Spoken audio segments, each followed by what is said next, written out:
विद्यार्थी मित्रांनो, परीक्षा किड्याच्या यूट्यूब चॅनलवरती मी स्वप्नील शेलार तुमचं सहर्ष स्वागत करत आहे। आज आपण जैन धर्म या टॉपिकची माहिती बघणार आहे। जैन धर्म या टॉपिकवरती आत्तापर्यंतच्या प्रिव्हियस इयरच्या परीक्षेमध्ये कशा प्रकारे प्रश्न आले आणि येणाऱ्या परीक्षेमध्ये देखील कशा प्रकारे प्रश्न विचारले जातात या सर्व कन्सेप्टनुसार आपण आज जैन धर्म हा टॉपिक शिकणार आहे। आता हा परीक्षेच्या दृष्टिकोनातून जैन धर्म हा टॉपिक महत्त्वाचा आहे। तुम्ही कोणतीही परीक्षा देत असाल तर जैन धर्म या टॉपिकवरती 1 मार्काचा प्रश्न तुम्हाला हमखास बघायला भेटेल। जर का तुम्ही हा व्हिडिओ शेवटपर्यंत बघताल तर तुम्हाला या टॉपिकवरती आणि जैन धर्म या टॉपिकवरती कोणत्याही प्रकारचा डाऊट राहणार नाही, हे जी मी तुम्हाला शाश्वती देतो। तर आता आपण मुद्द्याला सुरुवात करू। तुमचा कोणत्याही प्रकारचा वेळ वाया न घालवता जो कन्सेप्ट आहे त्या कन्सेप्टला आता आपण सुरुवात करणार आहे। तर कन्सेप्टमध्ये सर्वात पहिली माहिती तुम्ही बघा की जैन धर्माचे वास्तविक संस्थापक कोण होते। महावीर स्वामी हे जैन धर्माचे वास्तविक संस्थापक होते। जैन धर्माचे एकूण 24 तीर्थकार होऊन गेले। त्या 24 तीर्थकारांना जैन धर्माचे संस्थापक म्हणतात, परंतु महावीर स्वामी यांना जैन धर्माचे वास्तविक संस्थापक असे म्हटले जाते।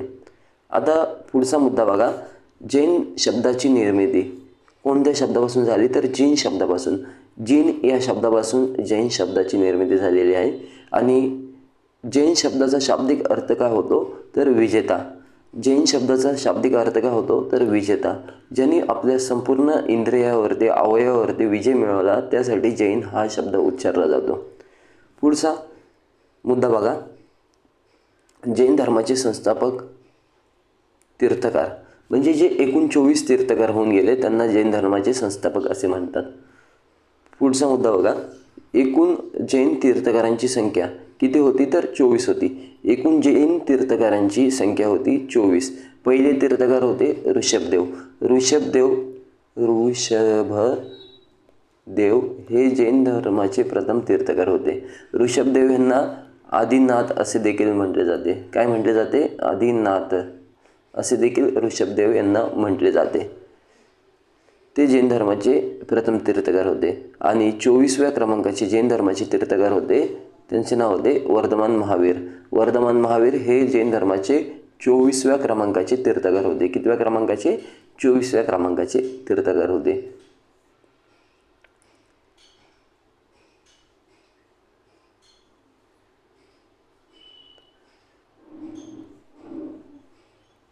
तर लक्ष द्या, प्रथम जैन तीर्थकार कोण होते? ऋषभदेव हे प्रथम जैन तीर्थकार होते। यांना काय म्हटले जाते? आदिनाथ। ऋषभदेव यांचे उपनाम काय होते तर ऋषभदेव यांचे उपनाम आहे आदिनाथ। ऋषभदेव यांची समाधी स्थान कुठे आहे तर कैलास पर्वतावरती ऋषभदेव यांचे समाधी स्थान आहे। ऋषभदेव यांचे जन्म ठिकाण आहे अयोध्या हे ते ऋषभदेव यांचे जन्म ठिकाण आहे। हा प्रश्न परीक्षेला विचारला गेला होता। आता पुढचं, महाभारत युद्धाच्या वेळी जैन तीर्थकार कोण होते तर नेमिनाथ नावाचे जे जैन तीर्थकार होते। जेव्हा महाभारताचे युद्ध चालू होते तेव्हा जैन तीर्थकार कोण होते तर नेमिनाथ हे महाभारताच्या युद्धाच्या वेळी जैन तीर्थकार होते।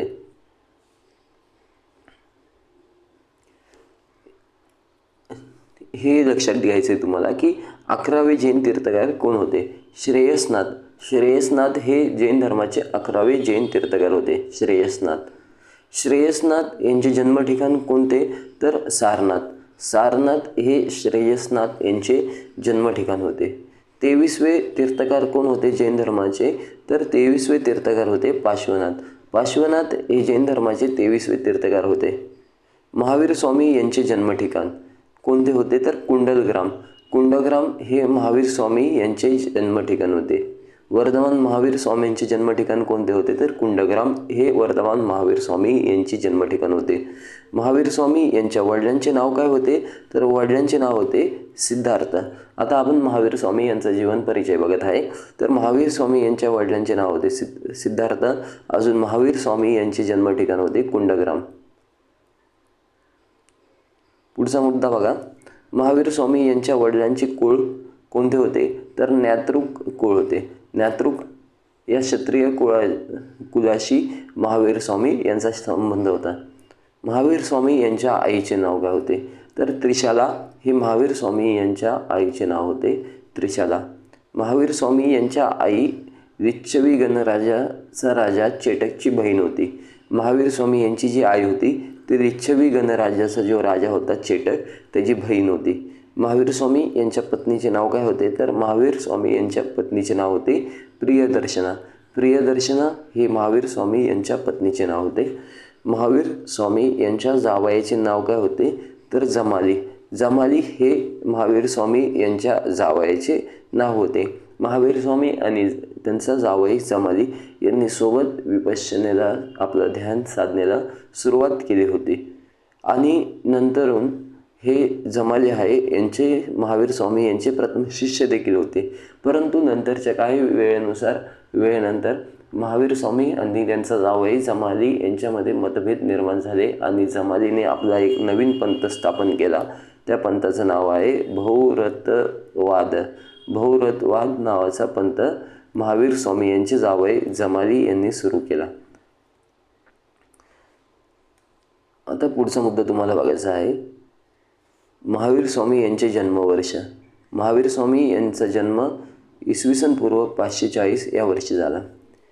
महावीर स्वामी यांचे मृत्यूवर्ष इसवी पूर्व 468. इसवी पूर्व 468 या वर्षी महावीर स्वामी यांचा मृत्यू झाला. आता महावीर स्वामी यांचे जन्मठिकाण कोणते होते, तर महावीर स्वामी यांचे जन्मठिकाण होते पावापुरी. पावापुरी हे जे ठिकाण आहे नालंदा बिहारमध्ये असलेले ठिकाण आहे. महावीर स्वामी यांचे वास्तविक नाव होते वर्धमान. महावीर स्वामी यांचे वास्तविक नाव काय होते, तर वर्धमान हे महावीर स्वामी यांचे वास्तविक नाव होते.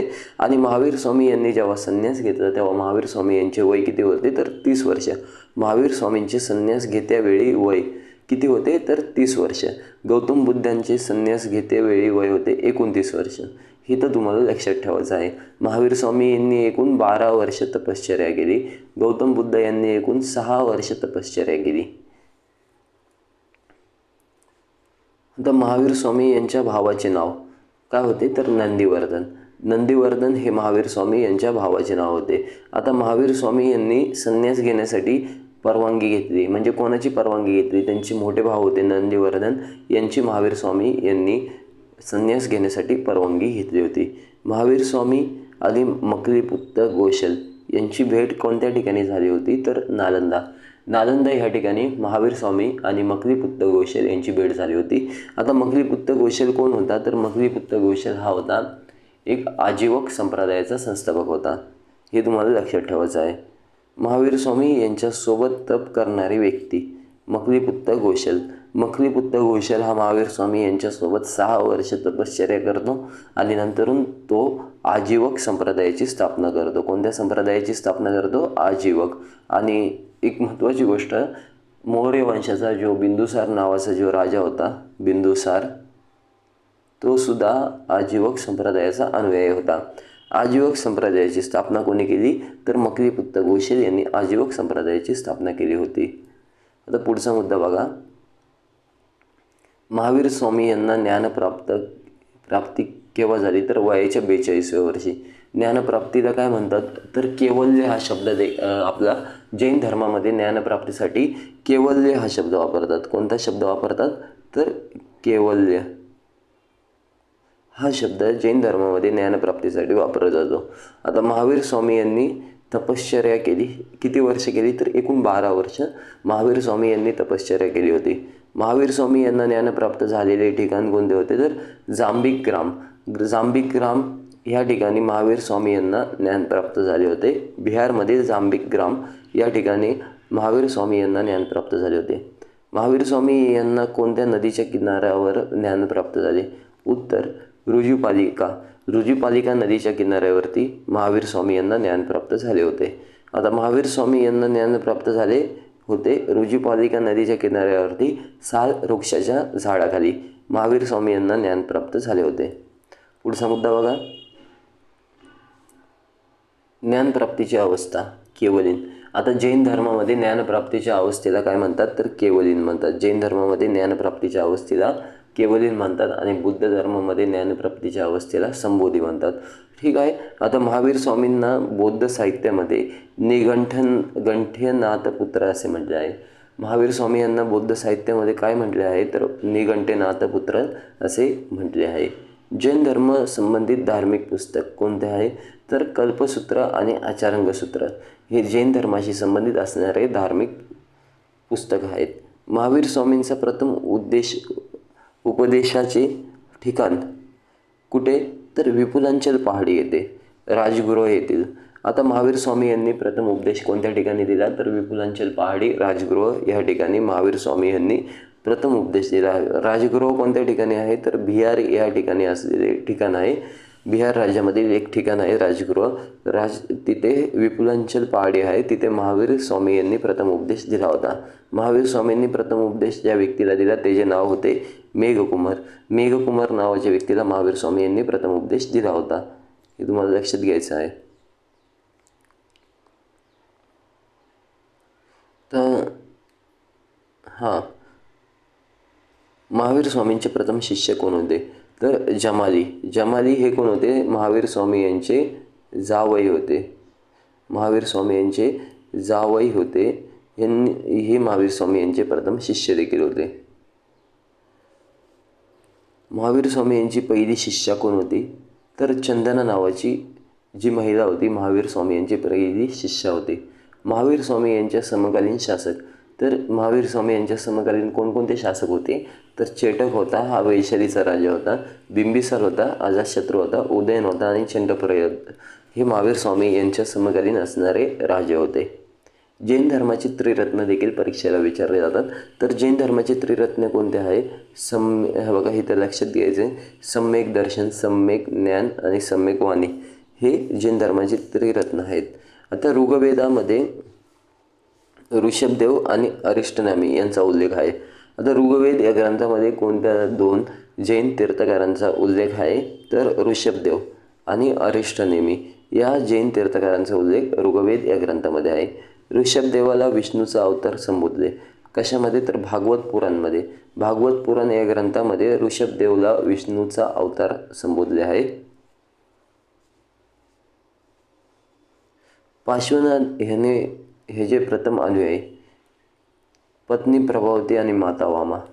आता जैन धर्माचे जे 23व्या क्रमांकाचे तीर्थकर आहेत त्यांचं नाव आहे पार्श्वनाथ. हे कितव्या क्रमांकाचे तीर्थकर आहेत 23व्या क्रमांकाचे. आणि त्यांचे प्रथम अनुयायी आपल्याला विचारलेलं आहे. प्रथम अनुयायी होते त्यांची पत्नी प्रभावती आणि त्यांची आई वामा. हे पार्श्वनाथ यांचे प्रथम अनुयायी होते. महावीर स्वामींच्या मृत्यूवेळी दिवाळी साजरी केली एकूण 36 गणराज्यांनी महावीर स्वामी यांच्या मृत्यूच्या वेळी दिवाळी साजरी केली होती. आता पुढचा मुद्दा लक्षात घ्या. जैन धर्माच्या श्वेतांबर पंथाचे संस्थापक कोण होते तर स्थूलभद्र हे जैन धर्माच्या श्वेतांबर पंथाचे संस्थापक होते. आणि जैन धर्माच्या दिगंबर पंथाचे संस्थापक होते भद्रभाऊ. आता जैन धर्माचे 2 पंथ पडतात, एक श्वेतांबर पंथ आणि दुसरा दिगंबर पंथ. त्यापैकी श्वेतांबर पंथाचे संस्थापक आहे स्थूलभद्र, दिगंबर पंथाचे संस्थापक आहे भद्रभाऊ. आता कैवल्य प्राप्त केलेले अंतिम आचार्य कोण होते. जैन धर्माचे अंतिम आचार्य कोण होते तर जंबूस्वामी. अंतिम केवलीन आचार्य म्हणजे ज्यांना सर्वात शेवटी आणि जे शेवटचे केवलीन प्राप्त केलेले जैन आचार्य कोण होते तर त्यांचं नाव होतं त्यांचं नाव होतं जंबूस्वामी. तुम्हाला लक्षात ठेवायचं आहे. आता पुढचा मुद्दा जैन धर्माची जी प्रचार करण्याची जी भाषा होती ती कोणती होती तर जैन धर्माचा प्रचार प्रसार प्राचीन भारताच्या काळामध्ये प्राकृत आणि संस्कृत भाषेमध्ये झालेला आहे. आता महावीर स्वामी यांच्या उपदेशाची भाषा कोणती होती तर महावीर स्वामी यांच्या उपदेशाची भाषा होती प्राकृत आणि अर्धमागधी आणि प्राकृत ही महावीर स्वामी यांच्या उपदेशाची भाषा होती. आता पुढचा मुद्दा बघा. प्राचीन जैन ग्रंथांना काय म्हणतात तर प्राचीन जैन ग्रंथांना पूर्व असे म्हणतात. प्राचीन जैन ग्रंथांना काय म्हणतात तर पूर्व असे म्हणतात. आणि जैन साहित्यांना काय म्हणतात तर आगम म्हणतात. जैन साहित्यांना आगम म्हणतात. ऋषभदेव होते हे जैन धर्माचे प्रथम तीर्थकर होते. त्यांचे प्रतीकचिन्ह काय होते तर ऋषभदेव यांचे प्रतीकचिन्ह होते सांड हे ऋषभदेव यांचे प्रतीकचिन्ह होते. आता जैन धर्माचे दुसरे तीर्थकार कोण होते तर अजितनाथ हे जैन धर्माचे दुसरे तीर्थकार होते. आणि अजितनाथ यांचे प्रतीकचिन्ह काय होते तर त्यांचे प्रतीकचिन्ह होते हत्ती. आणि 21व्या क्रमांकाचे जैन तीर्थकार कोण होते तर ते होते नेमिनाथ. नेमिनाथ हे 21व्या क्रमांकाचे जैन तीर्थकार होते. आणि नेमिनाथ यांचे प्रतीकचिन्ह काय होते तर शंख हे नेमिनाथ यांचे प्रतीकचिन्ह होते. आणि पार्श्वनाथ यांचे प्रतीकचिन्ह काय होते तर पार्श्वनाथ यांचे प्रतीकचिन्ह होते साप. साप हे पार्श्वनाथ यांचे प्रतीकचिन्ह होते. आता पुढचा मुद्दा तुम्हाला लक्षात ठेवायचा आहे. महावीर स्वामी यांचे प्रतीकचिन्ह काय होते तर सिंह. सिंह हे महावीर स्वामी यांचे प्रतीकचिन्ह होते. आता माउंट आबू प्रसिद्ध कशासाठी आहे तर माउंट आबू हे जैन मंदिरासाठी प्रसिद्ध असलेले ठिकाण आहे.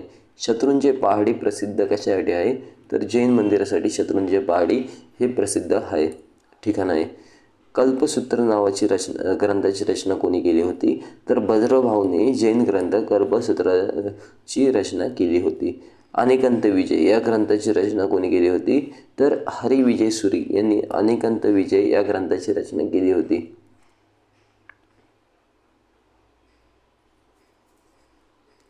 पुढचा मुद्दा, जैन धर्माचे संरक्षक शासक कोण कोण होते तर अजातशत्रू, बिंबिसार, उदयन, चंद्रगुप्त मौर्य हे जे शासक होते ह्यांनी जैन धर्माचे संरक्षण केले होते, जैन धर्म जोपासला होता.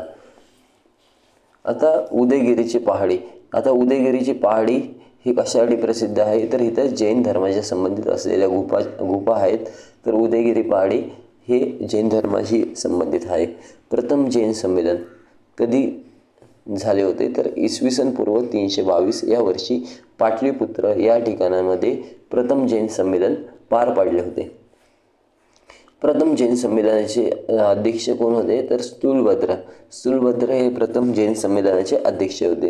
द्वितीय जैन संमेलन ते कधी झाले तर इसवी पूर्व 512 या वर्षी द्वितीय जैन संमेलन पार पडले गुजरातमध्ये.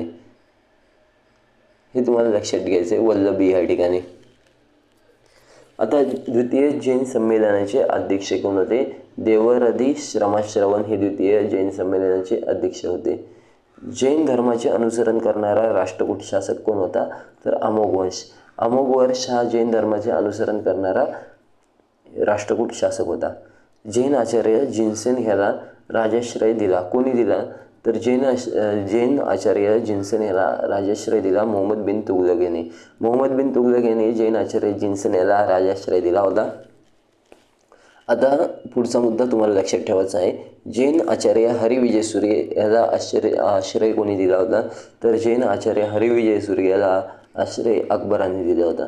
सलेखना विधी कशाशी संबंधित आहे जैन धर्माशी संबंधित आहे. सलेखना विधी कोणत्या धर्माशी संबंधित आहे तर सलेखना विधी ही जैन धर्माशी संबंधित असलेली एक प्रथा आहे. जैन धर्मात कोणत्या कोणत्या मान्यता स्वीकार करण्यात आलेल्या आहेत ते तुम्हाला लक्षात ठेवायचं आहे. एक आत्म्याची मान्यता जैन धर्मामध्ये स्वीकार करण्यात आलेली आहे. मोक्षाची मान्यता जैन धर्मामध्ये स्वीकार करण्यात आलेली आहे. पुनर्जन्माची मान्यता जैन धर्मामध्ये स्वीकार करण्यात आलेली आहे. कर्मवादाची मान्यता जैन धर्मामध्ये स्वीकार करण्यात आलेली आहे. हे तुम्हाला लक्षात ठेवायचं आहे. आता जैन धर्माने कोणत्या मान्यता अस्वीकार केल्या आहेत तर ईश्वराची मान्यता जैन धर्मामध्ये अस्वीकार करण्यात आलेली आहे. वेदाची अपुरुषता म्हणजे वेद हे देवाने निर्माण नाही केले तर माणसाने निर्माण केले आहेत असे जैन धर्माचे मत आहे. मथुरा जैन कलेचे केंद्र आहेत. कोणत्या काळात होते कुशाण काळामध्ये. कुशाण काळामध्ये मथुरा हे जे ठिकाण होतं हे जैन कलेचे मुख्य ठिकाण होते. हे तुम्हाला लक्षात ठेवायचं आहे.